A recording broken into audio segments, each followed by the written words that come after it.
네, 월스트리트 모닝 브리핑 함께하고 있습니다. 저는 이 밥알 찹쌀떡 백년화평 광고만 들으면은 너무 배가 고파요. 이게 뭔가 이제 약간 그 무슨 실험 있잖아요. 배소리를 들으면은 갑자기 막 이렇게 침이 나오고 하는 것처럼 저도 침이 고입니다. 여러분 출출할 때는 밥알 찹쌀떡 하나라도 운조 커피 다 이렇게 한 잔 마셔주면은 너무나 잘 어울립니다. 자, 이번에는 시장이 배가 고픕니다. 저희 시장 정보에 대해서 배가 고프니까 이분과 함께 채워보도록 하죠. 글로벌 인터뷰 서강대학교 경제학과의 허준영 교수 함께합니다. 교수님 어서 오세요. 네, 안녕하세요. 네, 반갑습니다. 여의도 주민. 예. 네. 이 새벽같이 감사합니다. 뭐 가깝습니다. 네. 괜찮습니다. 걸어오시죠? 맞습니다. 예, 걸어서 제가 알기로는 학교도 가시고 맞습니다. 충무로도 가시고 한다고 들었는데. 네, 제가 살이 잘 찌는 체질이어서 살을 지금 한 20kg 뺀 거거든요. 그래요? 그래서 초등학생 한 명이 몸에서 나갔기 때문에 네. 그래서 다시 찌지 않기 위해서 열심히 와. 노력하고 있습니다. 네. 근데 그렇게 많이 걸으면 발 안 아파요? 선천적으로 무릎이랑 뭐 하체가 좀 약하진 않은 것 같습니다. 그래요? 다행입니다, 아직까지. 와, 걸어서 다이어트를 유지하고 있다라는 허준영 교수님. 와, 대단하십니다. 저도 열심히 한번 운전하지 않고 걸어야 되는데 전 집이 남양주여가지고 네. 걷기가 좀 네, 거의 마라톤 수준이라서. 마라톤을 한번 해보시. 근데 피부가 상하실 수 있으니까 네. 조심하시는 게 좋을 것 같습니다. 피해야죠, 전. 네. 자, 오늘은 여러 가지 이야기를 해볼 텐데 이번 주 또 FOMC도 예정돼 있고 하기 때문에 다양한 시나리오별 시장의 대응 그리고 지금 시그널들 한번 파악을 해보도록 하겠습니다. 그에 앞서서 이제 지난주에 PC 발표가 있었어요. 근데 우리가 뭐 이제 지겹게 듣긴 했지만 CPI다, PC이다 이게 미국의 뭐 물가 지표다라고 하는데 연준이 PC를 중요시하는 이유도 궁금하고 이 PC라는 게 정확하게 뭐죠? 그러니까 CPI나 PC나 네. 가장 그 경제의 대표 소비자가 구매하는 어떤 베스킷을 생각해 놓고 그 베스킷 안에 각각의 가격들로 가중치를 구해서 네. 구하는 지수인데 CPI에 비해서 PC가 좀 더 자주 업데이트하고요. 분기별로 업데이트하고요. 그다음에 PC가 좀 더 넓은 베스킷입니다. 그러니까 네. 포함하는 게 소비자가 직접 지출하는 것뿐만이 아니고 소비자를 위해서 회사가 지출하는 뭐 메디케어나 아니면 뭐 의료보험 이런 것까지 다 포함하고 있어서 좀 더 가격에 대한 정확한 인상을 줄 수 있다라는 점에서 연준도 이걸 좀 주목하는 것 같고요. 그런 측면에서 이제 PC를 보면 예를 들어서 주거비 비중이 CPI는 한 35% 정도 되는데 PC는 한 17%, 16% 훨씬 낮습니다. 그 얘기는 바스켓이 딴 쪽이 훨씬 더 넓다라는 얘기죠. 네. 그런 측면에서 연준은 PC를 보는데 PC가 제가 좀 눈여겨보는 거는 시장의 기대치랑 어떻게 되느냐를 봤을 때 4월, 5월, 6월 세 달 연속 지금 시장의 기대치와 부합하는 정도의 PC가 나온 것 같아서 근원도 그렇고요. 그래서 뭐 사실은 제가 여기 나와서 늘 말씀드린 건 연준은 데이터 한 번 보고는 판단 안 하겠다고 했지만 데이터가 쌓이면 그리고 데이터가 이 물가 쪽의 PC 데이터뿐만이 아니고 지금 노동시장도 약간 식어가는 시그널이 나오잖아요. 그쵸. 그런 측면에서는 데이터가 쌓이고 있다. 장작을 모으고 있다라고 생각하시면 될 것 같습니다. PC, 그러니까 물가 지표 가운데 PC를 연준이 한 번 보고 확인 안 한다. 그럼 한 뭐 3번 정도 확인하면은 좀 믿을까요? 분기 정도. 그러니까 분기에 한 번씩도 PC가 나오잖아요. 네, 그러니까요. 그래서 제 생각에 조금 생각이 요즘 드는 게 뭐냐면 네. 앞으로 연준의 9월에 저는 금리 인하를 할 거라고 생각은 하는데 9월? 네, 첫 인하를. 근데 네. 그때까지 PC 발표를 생각해 보면 지금 2번인가 남았을 겁니다. 한 번인가 2번 남았을 겁니다. 네. 그런데 연준이 늘 얘기하듯이 데이터 한 번, 2번 보고 판단 안 하겠다라고 하면 앞으로 2달 정도 중에 한 달 정도 튄다고 하더라도 약간 튄다고 하더라도 그걸 보고 연준이 다시 물가가 상승 기조로 가지는 않는구나. 제 전제 조건은 예를 들어서 뭐 중동발 지금 위기 아까 박종원 팀장께서 얘기해 주신 부분이 더 심해지거나 이런 네. 근원적인 이유가 있지 않은 상태에서 PC가 한 번 정도 튀는 것 정도의 연준은 이거는 한 번 보고 판단하지 않겠다. 우리는 물가가 잘 잡히고 있다고 생각한다라는 경로에는 큰 이상이 없다고 생각해서 저는 9월에 내릴 것을 조금 지금 생각하고 있는 겁니다. 근데 시장은 또 한편에서 막 7월에 금리 인하 해야 된다. 골드만삭스에서도 지금 환경이 딱 금리 인하하기 적합한 시기다라고 얘기를 하면서 뭐 그 확률, 패드워치의 확률도 좀 올라가잖아요. 그럼에도 불구하고 9월이다. 그러니까 제가 여기 나와서도 늘 드리는 이 얘기를 하다 보니까 제가 되게 반복을 잘하네요. 저 이렇게 출연료 좀 깎으셔야겠습니다. 근데 그 예전에 드린 기억하실 말씀이 거예요. 네.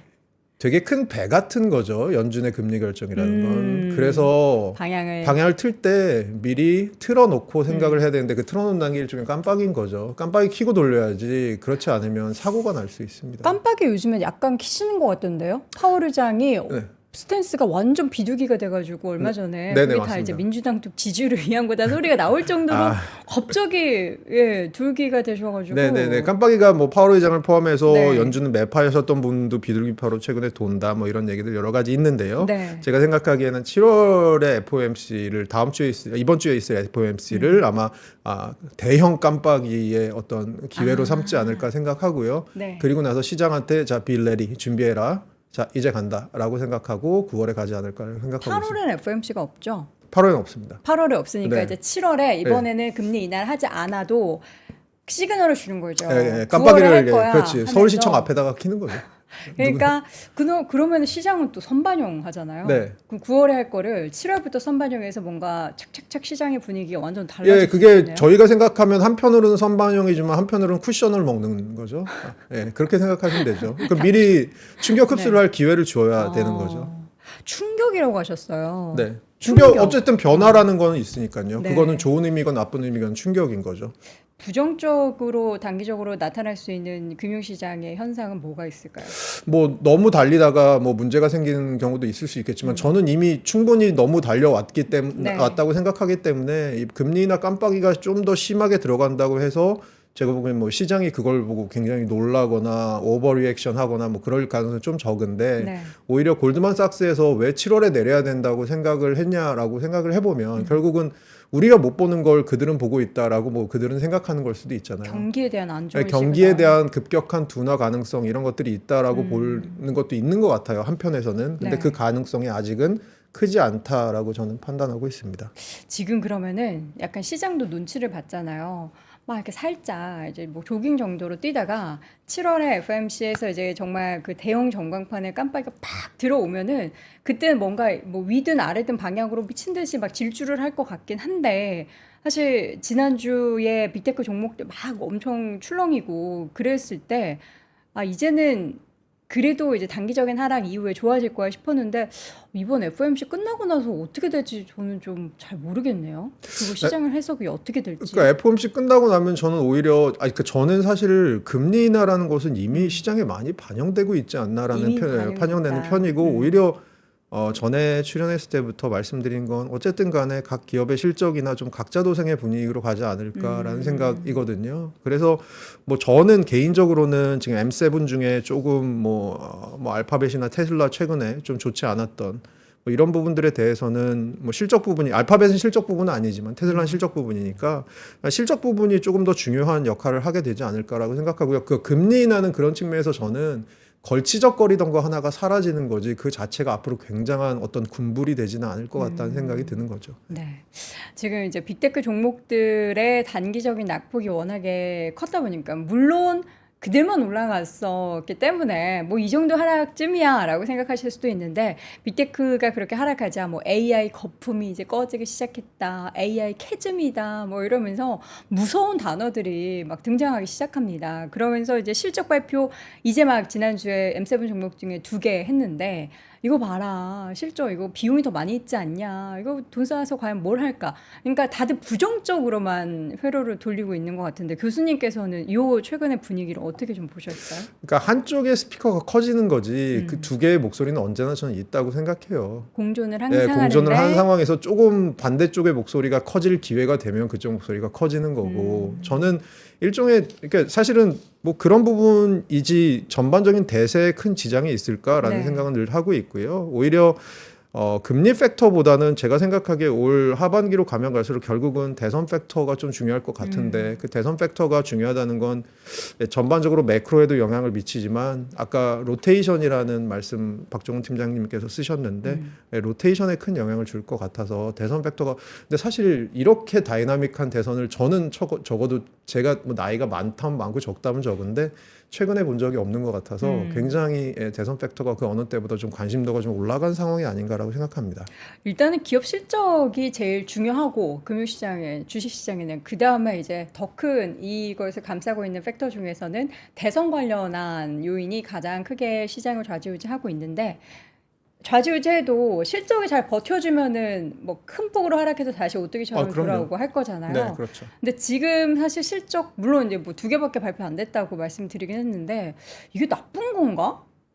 이 정도면 잘한 거 아닌가? 기대치가 올라와 있는 상황이니까요. 그러니까 오히려 그런 면에서는 조심해야 될 구간이기도 한 게 기대치는 이미 엄청나게 올라와 있으니까 눈높이가 많이 네, 높다. 웬만한 실적 정도에 만족을 안 하는 지금 시장의 분위기니까 그러니까 그런 측면에서는 조금 저희가 사실은 실망을 하는 게 뭐 절대적인 스코어에도 실망을 하지만 사실은 네. 내가 이 정도 내가 한 85점쯤 받을 줄 알았는데 82점밖에 안 나왔네. 근데 평균이 78점이네. 뭐 이렇게 생각하면 그래도 실망스럽잖아요. 네.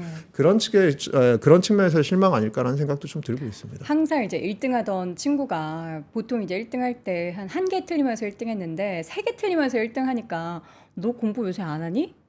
너 지금 정신 못 차려? 이렇게 하는 그런 분위기예요. 제 주위에 떠오르는 사람들이 한 100명쯤 되는데 그런 예가 대부분 그렇습니다. 똑똑하신 분들이 주변에 저는 네. 아닌데 주변에 많습니다. 네. 그러니까 그런 지금 치부를 빅테크 종목들이 받고 있기는 한데 결국에는 이제 항상 그 미국 시장의 실적 시즌의 특징을 여러분들도 많이 겪어 보셨겠지만 미국은 한 7, 80% 많게는 80% 이상이 항상 시장 예상치를 상회하는 어닝 서프라이즈를 기록을 하잖아요. 맞습니다. 그 비율이. 그래서 보통 이제 시장에서 제시하는 가이던스가 워낙에 낮았기 때문에 그것을 상회하는데 지금 시장을 바라보는 그 참여자들의 눈은 되게 똑똑해져가지고 맞습니다. 세부적인 데이터 보면서 이거 못했잖아, 저거 못했잖아 하고 맞습니다. 다들 지적을 하고 있는 거죠. 네, 맞습니다. 트리플 악셀을 해도 중간에 약간 미끄러지면 안 되는 그런 상황인 거죠. 너무 어려운 그런 구간이군요. 네, 그렇습니다. 정말 이렇게 단 한 치 오차도 허용하지 않는 그런 시장 분위기는 그동안 많이 올라왔기 때문이다라는 걸로 해석해 볼 수 있겠고 그 AI 캐즘 얘기 나오는 건 어떻게 생각하세요? 저는 그것도 약간 설레발 아닌가, 너무 빠른 얘기다. 영레발 아닌가라는 생각이 약간 들고 있어요. 그러니까 그것도 지금 여동원 앵커께서 말씀하신 대로 네. 눈높이가 높아진 상황에서 벌어질 수 있는 일이지. 제가 보기엔 앞으로 AI 쪽에서는 갈 길이 여전히 멀다고 생각하거든요. 캐즘 오기도 전이다 네, 지금은. 오기도 전에, 네, 그렇죠. 그러니까 권태기 오기도 전에도 오기도 전에 헤어지자고 얘기하는 거랑 비슷한 거죠. 나 앞으로 한 3개월 뒤에 권태기 올 것 올 같으니까, 것 같으니까 우리 그냥 미리 헤어지자. 나 마음 좀 비슷하죠. 필요해. 네, 이러면서. 비슷하죠. 네. 모든 게 다 선반영되고 있는 금융시장의 모습입니다. 앞서 잠깐 언급해 주셨던 것처럼 내 살아생전에 이런 다이내믹한 미국 대선은 처음 본다라고 말씀하셨는데 뭐가 제일 다이내믹할 수 있게 예를 들어서 후보가 TV 토론을 원래 9월에 미국은 하거든요. 그렇죠. 근데 이거 6월에 바이든이 먼저 하자고 해서 한 건데 그걸 말아먹고 바이든이 먼저 하자고 네, 했어요. 바이든이 하자고 했어요. 왜냐하면 지지율이 계속해서 트럼프보다 좀 덜 나오고 있었거든요. 오. 전국 단위 지지율. 그래서 네. 이걸 한번 뒤집을 기회를 잡자라고 해서 트럼프랑 제안을 한 걸 트럼프가 받아서 한 거고요. 그래서 했는데 망한 거. 민주당 입장에서는 좋았겠죠. 예, 민주당 입장에서는 준비도 일주일 동안 캠프 데이비드 들어가서 하고 했어요. 네. 근데도 네. 망한 거가 첫 번째. 두 번째로는 그 다음에 또 다른 반대쪽 편 후보가 피격을 당할 뻔한 거. 네. 두 번째. 세 번째. 그래서 현 대통령이 재선을 포기하고 다음 자기 부통령에게 그 엔돌스하고 그러니까 지지를 표명하고 물러난 거. 이거 굉장히 다이나믹하잖아요. 그러니까 우리가 살아생전에는 사실 없었지만 그 60년대에 닉슨 네네, 대통령의 있었다고. 당선 시기에도 요 비슷한 일이 있었어요. 네, 맞습니다. 그 전에도 한 번 있어서 미국 대선에서 이전에 2번인가 후보 네. 교체가 있었고요. 둘 네. 다 후보가 인기가 없어서 교체를 한 거고 둘 네. 다 민주당이었습니다. 그리고 두 번 다 민주당이 졌습니다. 그러니까요. 네. 그런 통계를 또 보면은 이번에 과연 해리스 부통령이 해낼까? 근데 반대편이 그 당시에 반대편이 누구였는지 저는 잘 모르지만 네. 그 사람의 캐릭터는 잘 모르지만 반대편이 트럼프다. 그러면 결국은 민주당에게도 굉장히 결집할 요소가 되는 거죠. 결집이 근데 되고 있나요? 민주당 내에서도 100% 지지는 물론 100%는 만들기 어렵겠지만 100%는 아닌 것 같은데. 근데 어차피 이제 유권자들의 표심을 봐야 되는데요. 저희는 미국 대선 잘 아시겠지만 미국 대선은 선거인단 제도라서 네네. 어쨌든 간에 캘리포니아, 뉴욕 보는 거 별 의미 없습니다. 여기는 저희가 생각하는 블루 스테이트입니다. 그냥 언제나 민주당입니다. 테네시, 텍사스 볼 거 없습니다. 여기는 언제나 레드 스테이트입니다. 언제나 공화당입니다. 그러면 결국은 스윙을 봐야 되는데요. 스윙 스테이트라고 하는 경합주를 봐야 네. 되는 거잖아요. 경합주 여론조사가 최근에 나오고 있는데요.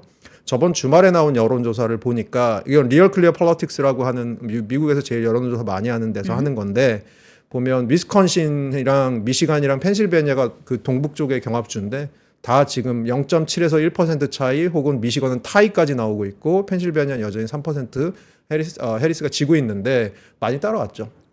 그래서 제가 보기에는 이 민주당의 결집이 마지막에 되는 것이 굉장히 큰 포인트일 것 같고요. 트럼프 2기만은 막아야 된다라는 움직임이 미국 내에서는 사실 굉장히 많거든요. 그런 것들에 또 기대고 있는 부분이 있는 것 같습니다. 제가 보기엔 해리스의 개인적인 카리스마나 인기도 물론 중요하겠지만 이번 선거는 여전히 트럼프 2기를 허용할 것인가 그렇지 않을 것인가에 대한 선거인 것 같고요. 그리고 미국 선거는 뭐 여기 잘 아시는 분들도 계시겠지만 48대 48입니다. 네. 48%는 언제나 민주고요. 48%는 언제나 공화입니다. 그럼 그 가운데 있는 4%가 4%를 누가 먹느냐, 그게 경합주에서 과연 어떤 스윙으로 나타나느냐인 겁니다. 근데 지금 경합주에서 어쨌든 뭐 트럼프가 우세하고는 있지만 그 격차가 많이 줄어들고 있다라는 거고 우리가 선거인단 항상 미국 얘기를 할 때 전체 국민들이 다 투표를 해서 이겨도 표가 훨씬 많아도 이게 선거인단에서 지면은 지난번 힐러리처럼 그렇죠. 트럼프가 네. 당선되는 그런 그렇죠. 모습이 만들어지는 그렇죠. 거잖아요. 네, 맞습니다. 그럼 이번에 어떻게 될지 예측이 막판까지 너무 어렵겠네요. 이렇게 계속 경합이면. 네, 그럼 제가 최근에 이거를 제가 요즘 정치학자인지 경제학자인지 사실 잘 모르겠어요. 다 연동돼 있죠. 아니 그리고 뭐. 너무 제가 네. 재밌고 관심이 있어서 요즘 공부를 네. 막 하는데 지난 선거를 보니까 이번 선거 공식이 그거더라고요. 경합주가 5개입니다. 네. 제가 아까 말씀드린 위스콘신, 미시간, 펜실베니아에다가 조지아랑 애리조나까지 네, 5개의 경합주인데 이 중에 바이든이 사퇴하기 전에 선거 공식은 이 중에 미시간, 위스콘신, 펜실베니아 3개 이기면 이기는 거였습니다. 라고 계산이 됐었습니다. 네, 네. 근데 여기서 지금 차이가 붙고 있잖아요. 네. 반대로 트럼프는 어떻게 되냐면 조지아랑 애리조나 무조건 이기고 제가 지금 말씀드린 이 동북부에 있는 3개 중에 하나를 이겨야지 이길 수 있는 구도였거든요. 공학적으로 보면 네, 네. 선거인단 숫자를 세보면 네. 그러니까 그렇게 봤을 때는 지금 이 3개 경합주에서 해리스가 따라오고 있는 건 굉장히 고무적인 현상인데 문제는 하나 더 있습니다. 뭐예요? 지난 대선 2022년 대선을 보면 대선 이전에 1년 정도의 전국 단위 지지도에선 바이든이 트럼프를 넉넉하게 계속 이겼습니다. 그러다가 막판에 붙어서 사실은 그게 뭘까요? 샤이 트럼프가 분명히 있었던 것 같거든요. 근데 지금은 전국 단위 지지도를 보면 트럼프가 약간 앞서고 있거든요. 네네. 그런 측면에서는 해리스 쪽에 분명히 불리한 요소도 있습니다. 이거 끝날 때까지 끝난 게 아닌 그런 선거 관련한 이슈가 있을 텐데 그럼 이렇게 불확실성이 있는 상황 속에서 시장이 뭐 선거가 있는 해에는 뭐 플러스였다 좋았다라고는 하는데 이게 연초에 워낙에 좋았다 보니까 앞으로 선거까지의 기간이 한 3, 4개월여 남았는데 별로 안 좋을 것 같다라는 그런 생각도 좀 들어요. 평균적으로 보면은 뭐 많이 올랐으니까 기저효과가 있으니까 그럴 수도 있고요. 네. 오히려 저는 남은 기간 동안 주식시장에는 트럼프 리드가 좀 더 호재로 작용하지 않을까. 주식시장 트럼프. 전반적으로 봤을 때는. 왜냐하면 어쨌든 간에 지금 현 정부가 바이든이고 현 정부에서 많이 수혜를 본 종목들이나 아닌 종목들에 대해서 상대적으로 트럼프 리드가 생길 때 조금 빛을 비출 수 있는 부분이 있을 것 같아서 네. 제가 생각해요. 주식시장 자체만 봤을 때 그러니까 로테이션 같은 거 섹터별로 보는 게 아니고 전반적인 주식시장을 봤을 때 트럼프 리드가 조금 더 유의하게 좀 영향을 미치지 않을까라는 생각은 좀 있습니다.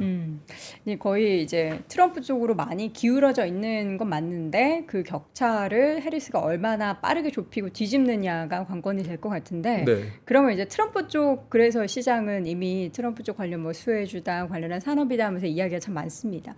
1기 때는 이제 미중 아주 중국 때리기 해가지고서 큰 국민적 뭔가 지지를 얻었다라고 해서 이번에도 계속 그럴 걸로 보이는데 2기가 만약에 들어서면은 뭐가 가장 포인트라고 생각해요? 그러니까 여전히 관세를 갖고 할 건데, 그러니까 관세. 1기 저는 이제 지금 앵커께서 말씀해 주셨는데 1기 관세 전쟁의 이면을 저희가 좀 볼 필요가 있어요. 2017년에 트럼프 처음 집권했을 때 미국에서 중국에 매기는 평균 관세율 8%였고요. 중국도 미국에 3% 정도였고요. 중국이 미국에 대해서 매기는 평균 관세율 8%였습니다. 이게 근데 미국이 2년간 이거를 20% 중반대까지 올립니다. 그러니까 중국도 따라서 보복 관세를 해야죠. 네. 올립니다. 그래서 둘 다 20% 중반까지 2년 만에 2019년에 갔거든요. 네. 이게 관세 전쟁의 첫 번째 라운드입니다. 네. 근데 그때 무슨 일이 있었냐라고 잘 생각해 보면 미국하고 중국하고 서로 주고받는 품목이 굉장히 달랐습니다. 이건 논문에 나오는 얘기. 굉장히 네. 잘된 미국의 논문에 나오는 얘기인데 뭐였어요? 뭐냐면 미국은 중국에 주로 농산물을 수출했습니다. 돼지고기나 수수 뭐 이런 걸 수출했고요. 중국은 미국에 보통 공산품을 수출했습니다. 네. 그러면 서로 관세 전쟁이 생겨서 길이 막혀버리면 무역의 길이 막혀버리면 누가 더 손해를 볼지를 생각해 보시면 누가 더 손해를 볼까요? 농산물이 더 손해를 볼까요? 공산품이 더 손해를 볼까요? 공산품 아니에요? 아닙니다. 공산품은 뭐죠? 수출이 막히면 뭐 하면 되죠? 창고에 넣어뒀다가 딴 쪽을 대체를 찾으면 됩니다. 그러네. 농산물은 농산물은 저장하기 신선도가 생명이기 어렵죠. 때문에 바로 수출이 나가지 않으면 망하는 겁니다. 그럼 그래 중국이 더 힘들었던? 미국이 더 힘들었죠. 왜냐하면 미국이 중국한테 농산물을 보냈으니까요. 중국은 미국한테 공산품을 보냈고 중국이 미국에게 그런 농산물을 못 받으면 중국이 힘든 거잖아요. 힘든데 중국은 네. 또 자기 내에서 생산하는 농산물도 있었으니까요. 좀 더 비싸지고 네네. 이런 가격은 있지만 네.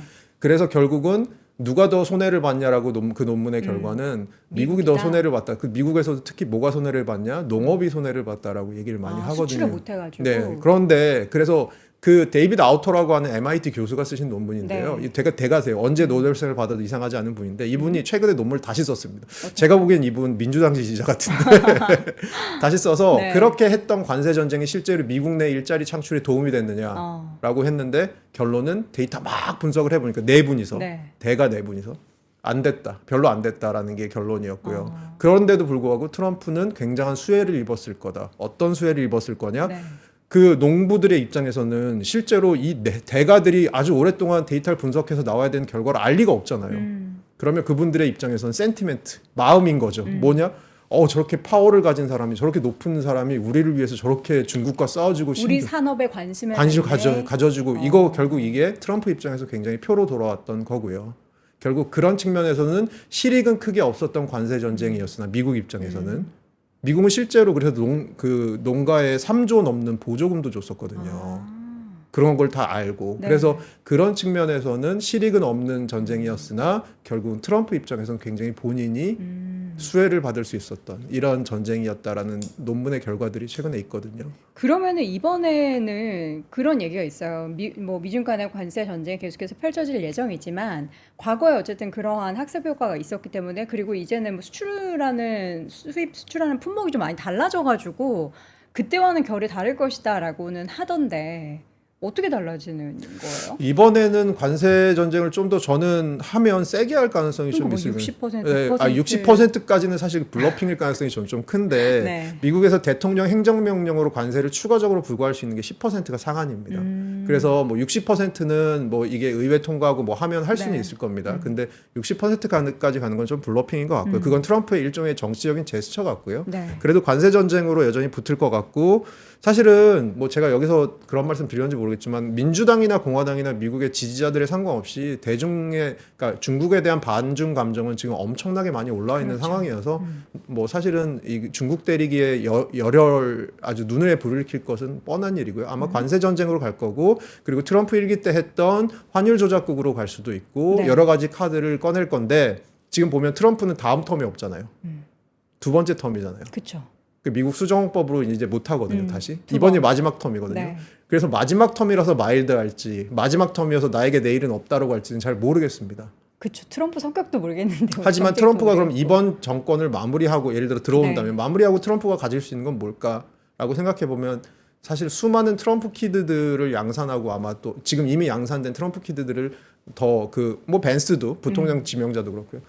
제가 보기에는 그런 측면에서는 트럼프가 뭐 정치적 제스처를 조금 누그러뜨릴 가능성은 별로 없지 않을까라는 생각을 하고 있습니다. 그러면은 앞으로도 트럼프는 계속 중국에 대한 견제를 펼쳐낼 거고 정책적인 변화라기보다는 비슷한 스탠스에서 더 강화되는 정책이다라고 해석을 좀 해보면 될까요? 네, 그럴 것 같습니다. 그리고 중국은 여전히 미국이 움직이고자 하는 반대 방향으로 움직이고 있고요. 미국은 우리 말 좀 들어라고 얘기하고 있는데 중국은 우리 알아서 할 거야. 그럼 확실히 지금 최근에 중국 익스포저가 큰 기업들이 약간 계속 휘청휘청하고 좀 견제를 하고 눈치를 보는데 앞으로도 그럼 트럼프가 만약에 당선이 된다면 그런 중국 관련한 뭐 애플, 테슬라 항상 얘기를 하잖아요. 중국에 대한 비중이 큰 기업들 조심해야겠네요. 네, 그리고 최근에 중국이 그래서 뭘 했냐면 우회 수출을 했잖아요. 네. 공장을 멕시코에 지어놓고 공장을 한국에 지어놓고 이렇게 베트남에 지어놓고 우회 수출했잖아요. 최근에 철강에 대해서 미국의 바이든 정부에서 꺼내든 정책이 뭐 여기서 얘기됐는지 모르겠습니다. 있습니다. 그게 뭐냐면 이제는 원산지를 보는 게 아니고 나아가서 이게 우회 수출을 자꾸 하니까 앞으로 진짜 가장 워스트 케이스 시나리오는 그 대표자의 국적을 보겠다. 혹은 대주주의 국적을 보겠다라는 얘기까지 지금 나오고 있거든요. 그러니까 예를 들어서 한국에서 중국 기업이 만들어 수출했는데 그 기업의 대주주나 대표자가 중국인이다. 그럼 그건 우리는 중국 기업으로 보겠다라는 얘기까지 나오고 있거든요. 그러니까 사실은 이 무역 전쟁이 점점 디테일해지고 네. 스타일라이즈 되고 있습니다. 와, 이거 힘들겠네요. 빡세지죠. 진짜 더 힘들겠고, 근데 거기에서 뭐 우리나라 같은 경우에는 경합하는 그런 상품들 중에서 뭐 그래서 뭐 조선, 뭐 네. 수에다 뭐 이래서 여러 수혜주 찾기를 하는데 미국 주식 하시는 분들 입장에서는 이거 많이 좀 고려해야 될 상황이 아닌가 싶습니다. 비트코인 얘기도 많이 하는데 이건 뭐 트럼프 헬리 할 것 없이 해리슨 할 것 없이 두 쪽 다 비트코인 얘기를 하잖아요. 근데 선거는 돈 싸움이고요. 네. 해리스도 최근 들어 비트코인의 전형적인 움직임 조금씩 가져가는 게 저희가 슈퍼팩이라는 거 아시잖아요. 그 대규모로 모아서 제공할 네. 수 있는 정치 후원 단체. 비트코인 슈퍼팩들이 최근에 굉장히 큰 손으로 거듭나고 있거든요. 그러니까 해리스 입장에서도 두 가지 측면에서 이 비트코인 슈퍼팩들이랑 척을 지금 두 가지 측면에서 안 줬습니다. 첫 네. 번째, 나한테 올 게 안 오고. 두 번째, 혹시라도 저쪽으로 그게 갈 수 있습니다. 그러면 나도 점수 읽고 저쪽엔 점수 주고 이러면 사실은 굉장히 큰 거거든요. 제가 보기엔 그런 측면에서는 그 이미 성장해버린 비트코인 관련 가상화폐 관련 슈퍼팩들 무시할 수 없다고 생각합니다. 그러니까 미국은 참 그런 게 전 신기하더라고요. 그렇게 후원금을 주면서 꼭 이제 그냥 순수한 후원금이 아니라 뭘 이렇게 기브앤테이크를 한다면서요. 미국에서는 네. 로비가 합법이다. 잊지 마셔야죠. 그러니까 저는 그래서 그럼 우리나라에서 만약에 그랬으면 다들 뭐 정경 유착이다 뭐 이러면서 철컹철컹인데 네, 맞습니다. 미국은 그걸 대놓고 하다 보니까 그럼 돈을 많이 주는 그런 산업 쪽에서는 앞으로 여기가 더 뭐 각광을 받거나 혹은 이제 제재를 덜 받겠네라는 그런 기대감을 가져볼 수 있는 거고 그럼 앞으로 누가 되든 코인 시장은 더 좀 활발하게 전반적으로 되는 거예요? 보면 코인 시장에 대한 규제들이 조금씩 완화될 것은 분명한 트렌드로 보이는 거죠. 네. 알겠습니다. 지금 전체적인 시장 상황을 좀 마무리를 해보도록 하겠습니다. 저는 여전히 모르겠어요. 말씀해 주시는 그런 정치적인 불확실성도 있고 빅테크 기업도 안 좋은 게 없는 것 같은데 왜 이렇게 시장 힘들어할까? 원인은 하나인가? 그동안 많이 올라서? 그 원인은 하나에 오늘 저는 여돈 앵커님이랑 얘기하면서 더 확실해진 게 눈높이가 높아진 게 제일 큰 문제인 것 같은데요. 이게 결혼을 하려면 네. 이제 나랑 잘 맞는 사람. 네. 근데 제일 기분 나쁜 소리가 그거잖아요. 너 눈이 너무 높아. 네. 그렇게 하면 너 평생 결혼 못해. 아 그렇게 얘기하신 분이 여돈 앵커께 계세요? 그 나쁜 사람들이네.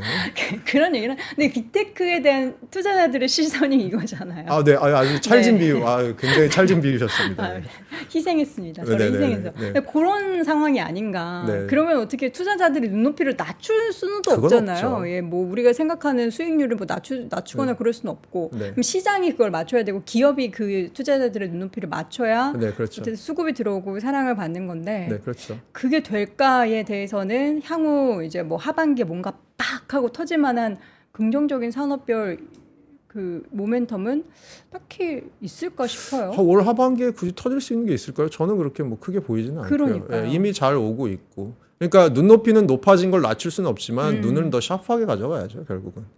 샤프하게 가져가는 우리 교수님께서 샤프하게 보시는 산업이 혹시 있으신가요? 그러니까 저는 아까 이제 트럼프 얘기를 했으니까 저는 전에도 그런 얘기 말씀드렸잖아요. 네. 뭐 헬스케어 관련된 얘기 많이 하는데 저는 미국 보험업 쪽에 조금 관심이 최근 들어서 많이 가면 보험업 쪽에 왜냐하면 뭐 어쨌든 간에 민주당에서는 조금 크게 보험을 나라에서 하겠다라는 걸 이제 줄이겠다라는 게 트럼프 쪽 얘기니까 트럼프가 당선될 가능성이랑 또 이렇게 보면 보험업 같은 걸 좀 보고 있고요. 그리고 또 최근 들어서 약간 이건 미국 얘기는 아니지만 어쨌든 간에 일본이 어떻게 풀리는지를 좀 보는지도 저는 조금 재밌을 것 같고 중요할 것 같습니다. 이거는 전반적으로 미국 시장의 매크로 이펙트에는 영향을 그렇게 크게 주지는 않겠지만 우리 지금 어쨌든 간에 N 쪽에다 투자한 분들 혹은 N 캐리 트레이드 하시는 분들도 있고 혹은 네. 그쪽이 지금 미국에 들어와 있는 분도 많기 때문에 결국 제가 보기에는 일본이 이제 향후에 어떤 정책들 어떻게 풀어 나갈지 이런 것도 저는 조금 보고 있는 부분 중에 하나입니다. 알겠습니다.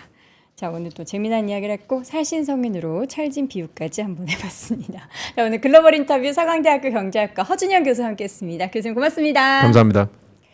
박근영, 이선영, 사경인, 염승환 투자 마스터들의 세심한 케어로 건강한 투자 습관을 만드세요. 3프로 멤버십 3프로 앱에서 확인하세요.